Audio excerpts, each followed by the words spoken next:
are in lockdown. Don't venture away from your radio. Don't go outside.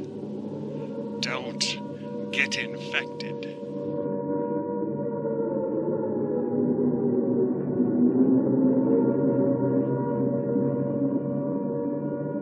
Welcome to quarantine.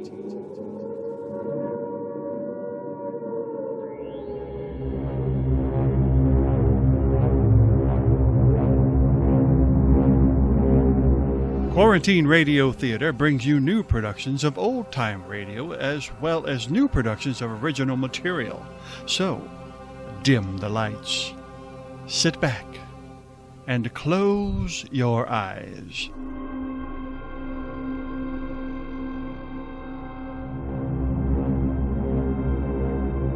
We are in quarantine. Welcome to Quarantine Radio Theater's 6th episode, The Scrap of Lace. This show was originally produced in September of 1942. Oh, excuse me for a moment. Hello? Hi, how are you doing? I have a delivery for the QRT gang. Well, that would be us. Oh, that will be 1942. Sure thing. Why don't you come in? I'll get you the money from the booth. I'd rather not. You see, Pizza Barn has lost several of our drivers. We're down to the management taking the orders out until we find out what's been happening. Oh, well, that's too bad. Have you heard from any of them? No, but the authorities have been keeping us informed with every step of the investigation. Any leads? Not yet. Nothing solid.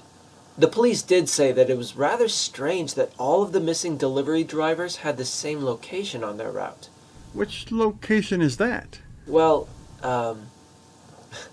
this one, as a matter of fact. Really?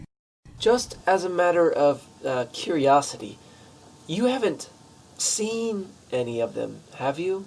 Well, I personally have not, but let me ask some of the other folks here if they've seen anyone. Hey, Sherry, could you come to the front door? See you in a second. She'll be out in a moment. What's up? Sherry, this is the manager for Pizza Barn. He was just wondering if... if you've seen any of our treasured delivery drivers. No, I haven't. I am glad I finally have a manager face-to-face. Of all the times we have ordered from you, and this is the first time we actually got a pie. I don't know how you're... Sherry, dear, this nice man isn't accusing us. He's just concerned about his missing co-workers. He is? Oh, he is. I am so sorry. We haven't seen anyone other than, us. Yes, the 11 of us is all I've seen. How much do we owe you? How much do we owe him? $19.42. And thank you for your concern. Sherry is very empathetic. I am. If you'll follow me back to my locker, I will see that you get your money and then some. Well, I'm really not supposed to come in. But, well, you all have been really helpful. Just this way. Wow, this place is huge. It's okay. We find it cozy. Sorry about the interruption, folks. Sherry will get him paid and everything will return to normal. In the meantime, sit back and try to relax as Quarantine Radio Theater presents The Scrap of Lace.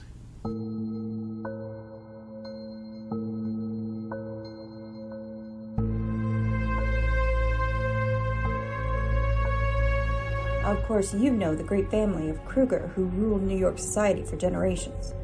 When Mrs. Peter John Kruger III died, her mantle descended as a matter of course to Mrs. Peter John Kruger IV. This beautiful and charming young woman, Mimi by name, inherited not only her mother-in-law's scepter, but also Teresa de Guion. Teresa de Guion was the first and certainly the greatest of social secretaries.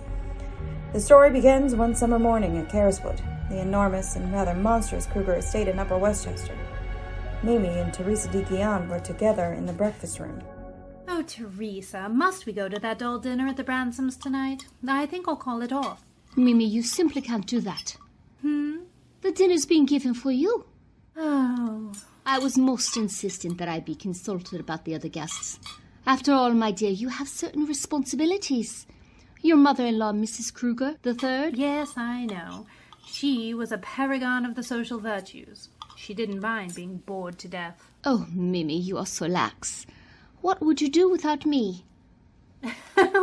You worry too much, Teresa. You're living in the past. Your little assistant, Louise Mayfield, could possibly take over very well. Louise? Louise Mayfield? That child! My dear Teresa, she's 21 and very competent. After all, you trained her.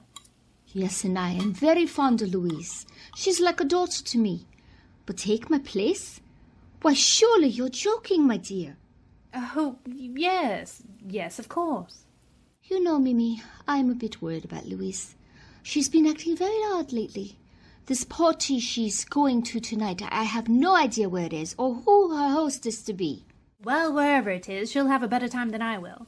You know, Teresa, I shouldn't be surprised if Louise has been acting strangely because she's trying to keep away from my handsome cousin, Jack Rowcliffe. She doesn't seem very grateful to you, Teresa, for arranging to marry him off to Vera McPeak. Jack Rowcliffe and Vera McPeak are a splendid match. He has family, position. Vera is young. She can be molded. She can be taught. Oh, certainly, yes. And her father has 100 million. But I don't blame Jack for straying from the fold. Louise is very lovely, and I find Vera a very trying guest. In fact, I find it all very trying. Miss de Guion? Oh, there's Louise. Louise, we're in the breakfast room. Come in here, my dear. Good morning, Mrs. Kruger. Miss de Guion, did you want me this morning? No, Louise, I did. Teresa insists we go to this dinner tonight. Jack and Vera are going with us. We'll be leaving around 7. Tell Jack, won't you? Must I, Mrs. Kruger? Mrs. Kruger has asked you to deliver a message. Do so, my dear.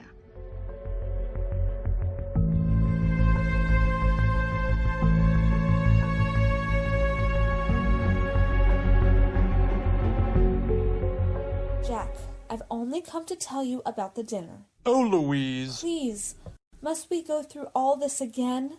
Why don't you leave me alone? Because I'm mad about you, Louise. Can't you understand? I'm in love with you. I want you to marry me. You? Marry and support a wife? Don't be silly, Jack. It does sound silly, doesn't it? But I'm changed, I tell you. You've changed me, Louise. I love you.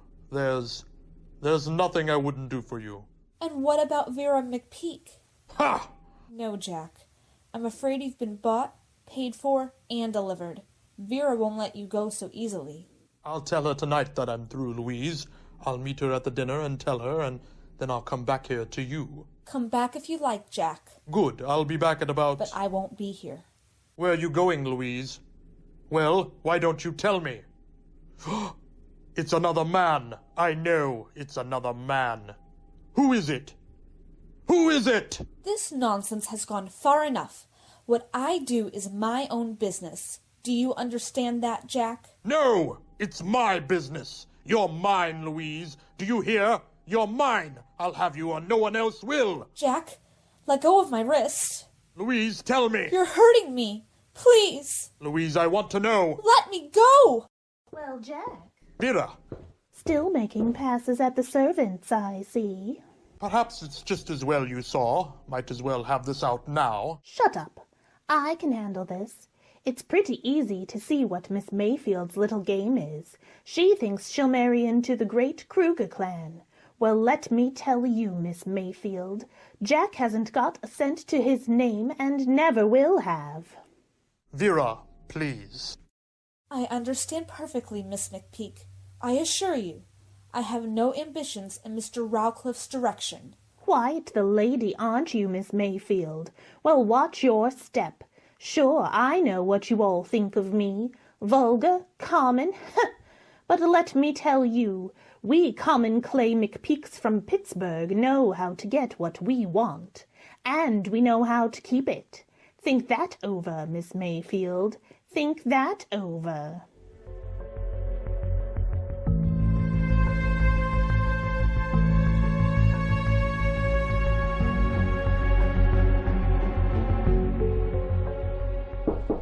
Yes? Come in. Mademoiselle, Miss Louise, Madame Kruger has sent me to help you dress for your engagement. Come in. How thoughtful of Mrs. Kruger to send you, Suzanne. Have they gone? But oui, César. She left long ago.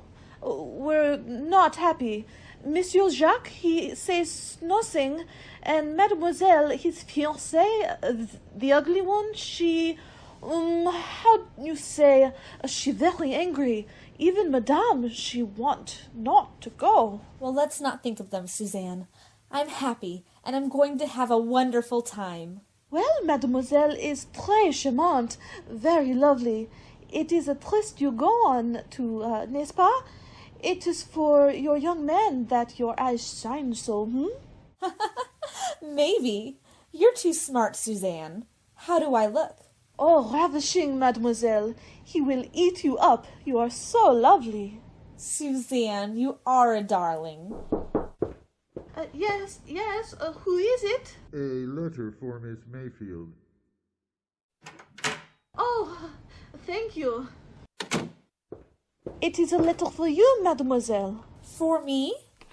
Why, it's a thick one, isn't it?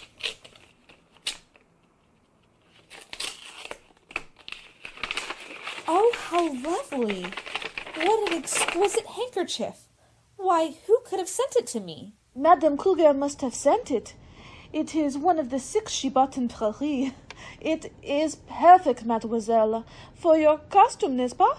Oh, it's lovely. What a darling Mrs. Kruger is. Oui, she is most generous. Shall I put the scent, the perfume on it, mademoiselle? No, thank you. I'll do it myself, Suzanne. Oh, just put that bottle of gardenia perfume on my dressing table, please. Oui, mademoiselle. Now you can go, Suzanne. I won't need you any more. Merci, mademoiselle. Bonjour, mademoiselle. Good night, Suzanne, and thank you. Oh, it's so lovely. One more drop.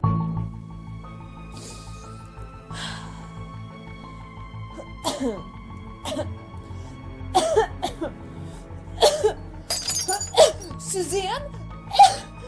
Suzanne! Help! Suzanne! Help! John! John!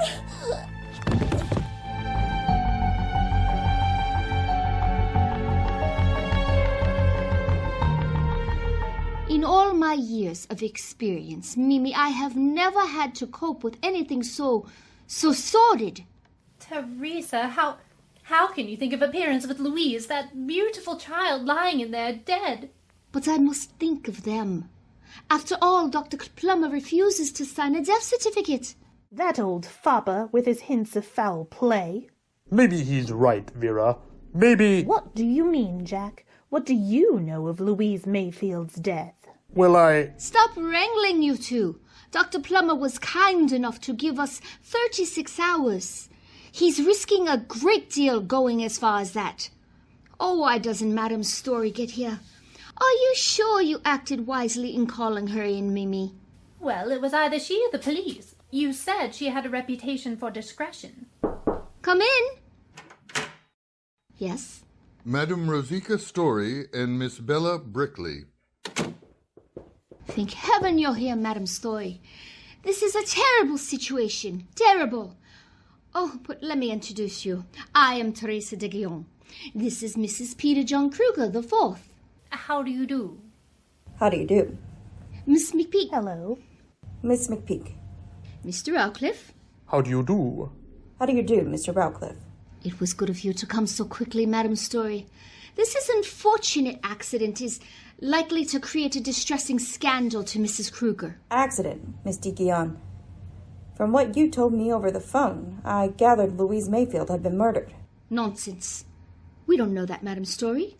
Nobody does. We know Louise is dead. Poor child. We found her when we returned last night from our dinner party. It isn't nonsense, Teresa, and you know it.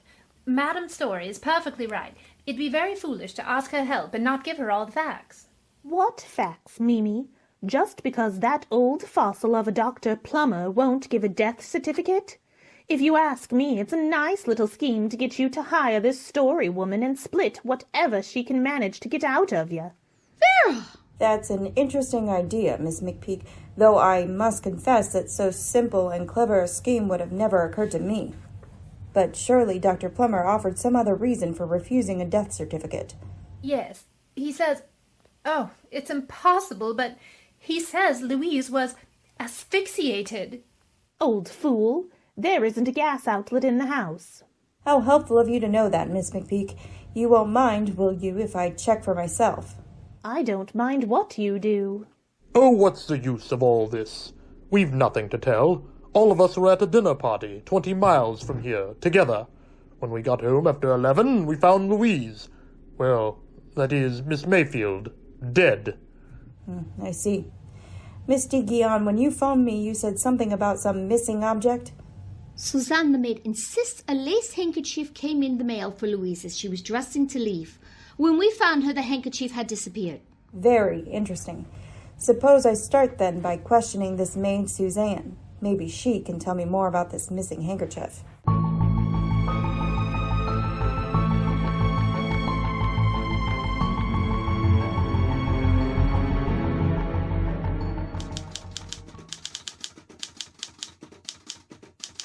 Good morning, Bella. Good morning, Madame Storey. Typing last night's notes, I see. Yes. Say, you look worried. What is it? Oh, how can one look out at that peaceful garden and realize in this house there's someone carrying the mark of Cain on their soul? Then you believe Louise Mayfield's death was not a natural one? That she was murdered? No doubt of it. Bella, that girl was asphyxiated. Oh, how horrible. So young and so full of life. And it's our job to find out who killed her. Have you finished typing those notes you took at our interminable interviews last night? Not quite. I'm almost finished. Well then, I think I'll step out on the terrace. Maybe the fresh air will help me think. Something is bothering you. Yes, Bella. What happened to that lace handkerchief Louise Mayfield received in the mail? I'm sure that was the thing that killed her. I must find it. Do call me when you're through with those notes, please.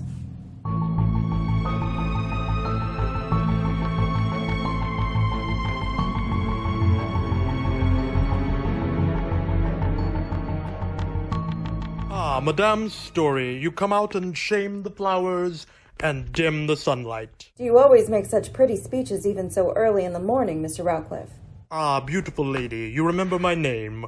Yours would be a difficult name to forget, Mr. Rawcliffe.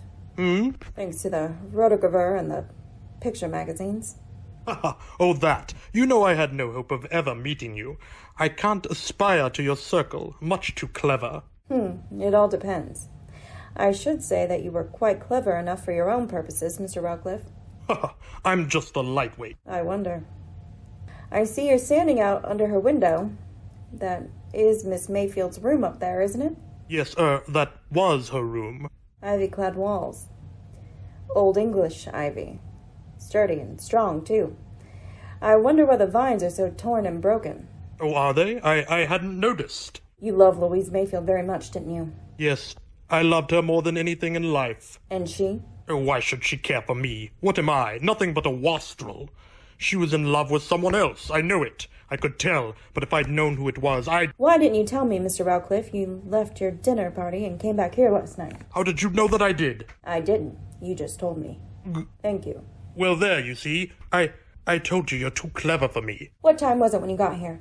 Well, I don't know. It was about 9:30, I think. I see. You came around back here in the garden. You saw a light up in her window. Called her. Got no answer. Then you climbed that ivy up to her window, didn't you? Well, Who saw me? Nobody, as far as I know. The broken ivy tells its own story, but not all of it. Tell me, what did you do when you got up there? I suppose you're thinking that I killed her. I wouldn't blame you if you did. And I don't care much if you do. I've got nothing more... Please, Mr. Rowcliffe. I'm sorry. Well, I went in and found her lying there on the floor, dead. Then, like the coward I am, I got scared. How could I explain my being there? So I climbed down again the way I went up and drove back to Quaker Ridge. I suppose you don't believe me. Suppose I say I reserve judgment. Now, will you give me the handkerchief that you took from Louise Mayfield's hand? How did you know that? It's obvious. I suppose that you took it as a remembrance of her. Yes, I did. It was the last thing she touched. Here it is. Thank you. Madame Storey, could you come into the office for a moment? We'll continue this talk later, Mr. Rowcliffe. Will you excuse me now, please? Certainly.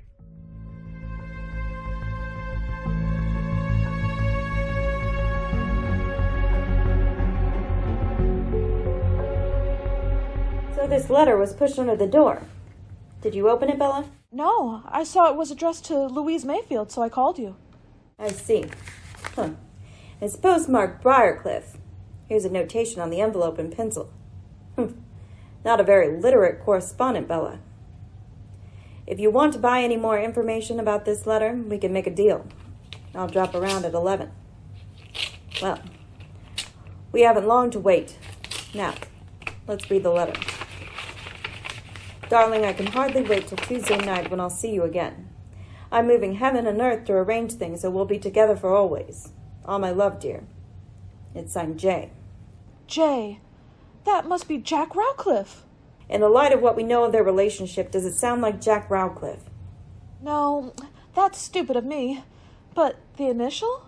It could be that J stands for John. Peter John Kruger. Uh-huh. This must be our mysterious correspondent now. Come in. Well, ladies, here I am. Johnny on the spot, like I says. Do we do business? You're the Kruger chauffeur, aren't you, Mr. Gargan's the name. Chauffeur and bodyguard. I'm sure you're efficient in both departments, Mr. Gargan, but why the bodyguard? Well, it's like this. The Krugers are important people, see? Mm-hmm. They're likely to be bothered by cranks and other undesirable citizens, get it? They need protection, and I'm the guy that can protect them. Yes, I can see that, Gargan, but now, about this letter. Yeah, that's right. Well, do I sing or don't I? That depends on your song, Gargan. First, tell me, how did you manage to get a hold of this letter? Well, it's like this. I always get the mail, see? And I always deliver it. But yesterday, Mrs. Kruger and the old dame are with me. I go in to get the mail, and I look through it to see if there's something for me. And I see this letter. When I come out to the car, Mrs. Kruger says, "Give me the mail." I hands it to her. When I get it back, the letter ain't with the others. Well, I don't think about it till last night when this Mayfield dame gets bumped off. Then I begin to smell a rat. This morning, I did a little mooching around, and here it is. Very graphic, Gargan. How's that? No, skip it. Now, what further information have you to give us, Gargan? I can tell you who sent the letter to the Mayfield dame. So, for how much? Half a G. $500, that's an expensive song, Gargan. Oh, nuts. You can put it on the expense account. You're right. Nuts it is. The $500 is yours. Thanks. Here you are. Now, who sent this letter to Louise Mayfield? Well, it was the one... Gargan! Madame Storey, is he dead? Yes. The shot came through that window. But why? To keep him from telling us who sent that letter to Louise. Help me put him in that closet over there. Rosika, I won't let you. You can't. You've got to report it. If I report it now, the police would interfere with all my plans. I need 24 hours. You're risking your reputation. We've taken risks before. But this is concealing a murder. Why do you need 24 hours? To learn the secret of this, Bella. Why, that's one of Mrs. Kruger's handkerchiefs. No, Bella. It's the handkerchief. The one Rowcliffe found on Louise Mayfield's body. I'm staking my reputation on this little scrap of lace.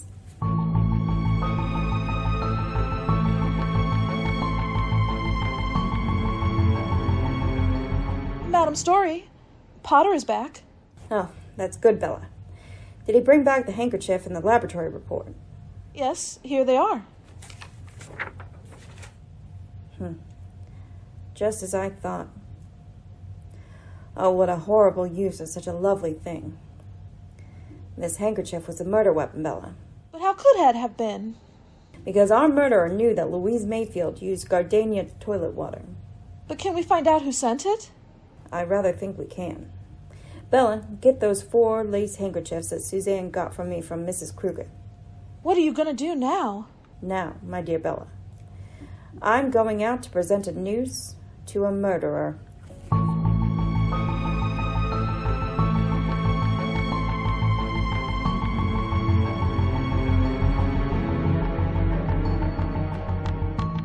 Mr. Rowcliffe, I wanted to return this handkerchief to you for safekeeping. I'll want it back tomorrow morning. I don't know how at present, but I feel this handkerchief will be the means of proving who killed Louise Mayfield, so guard it carefully. Well, I'll do that. You can depend on me, Madame Storey. Thank you, Mr. Rowcliffe.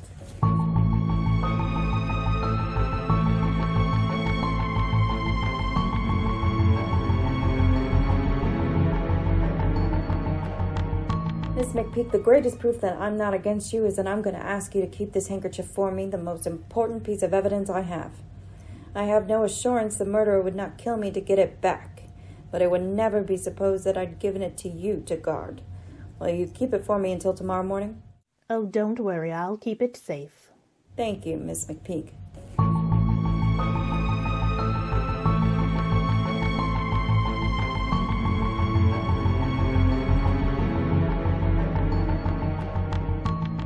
Mrs. Kruger, it's the handkerchief. It's the one that was sent to Louise Mayfield.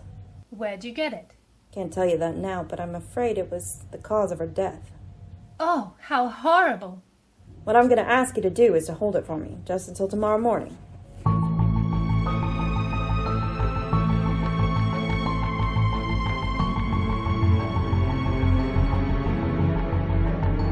But Miss Guion, you can help. What is the real situation, Madame Storey? Oh, I wish I knew. I suspect, but I have no proof.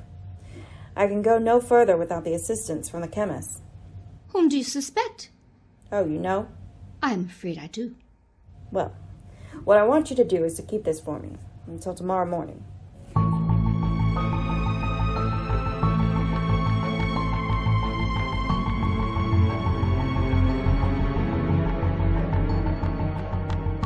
Mrs. Kruger, I've asked you, Miss Guion, Miss McPeak, and Mr. Rowcliffe to meet me here this morning in order that we may determine who murdered Louise Mayfield.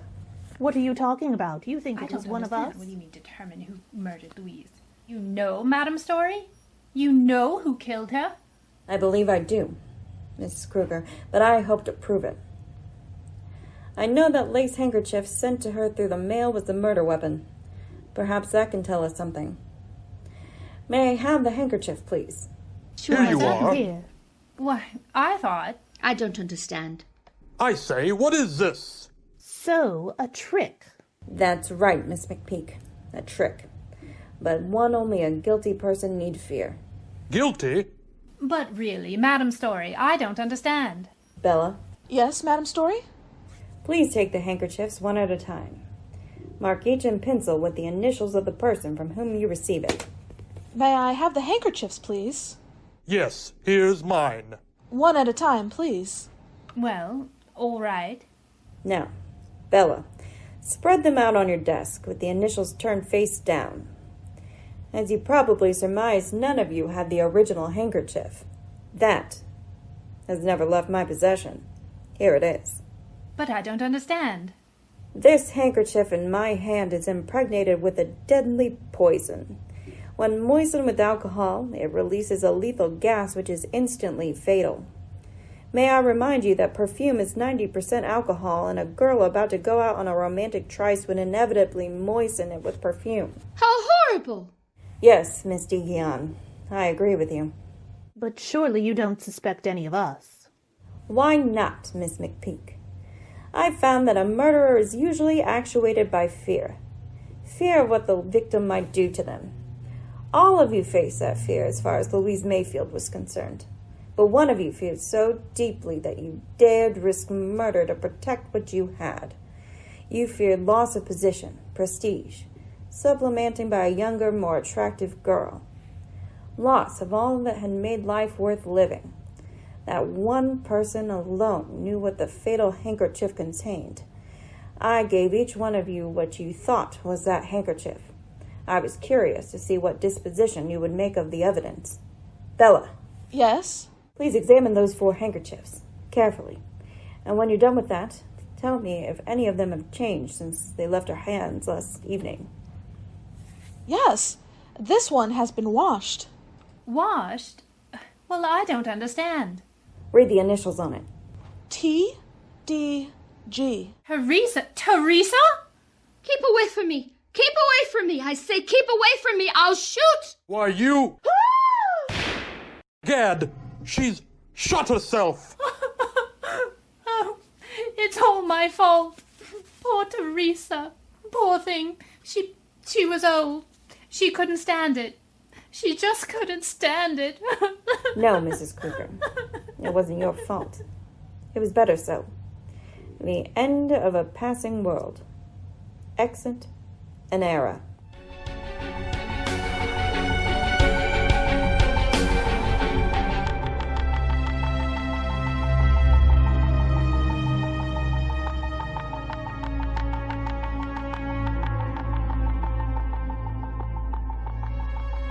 Thank you for listening to Quarantine Radio Theater's production of The Scrap of Lace, featuring the vocal talents of Emily Schneider as Rosika Storey, Allison Beach as Mimi, Sean Chevalier-Kelman as Teresa, Megan Kolosaiki as Louise, Megan Knoll as Vera, Andrew Richards as Jack, Sherry Hawkins as Suzanne and Bella, Bill Burke as the butler, and Kelly Hoagland as Gargan.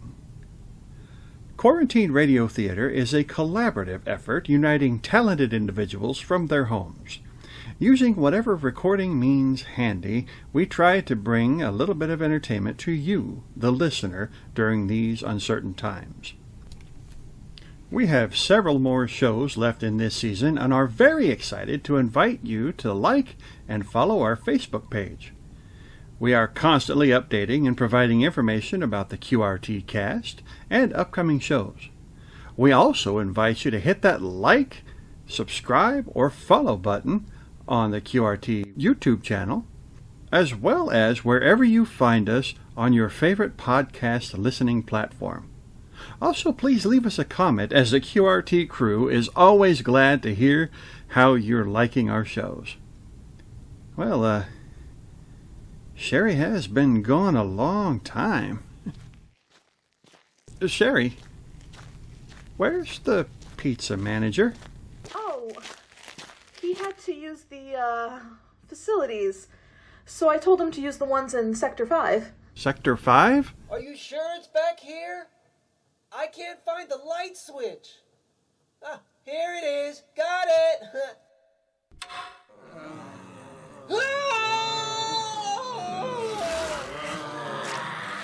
And zombies are fed.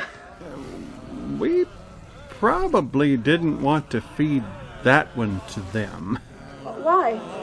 He was the manager? Who's going to hire more delivery drivers? Oh, oops. My bad. Well, don't worry about it. We'll cover it like we have the rest. Gotcha. Hey, everyone. Code the Hut.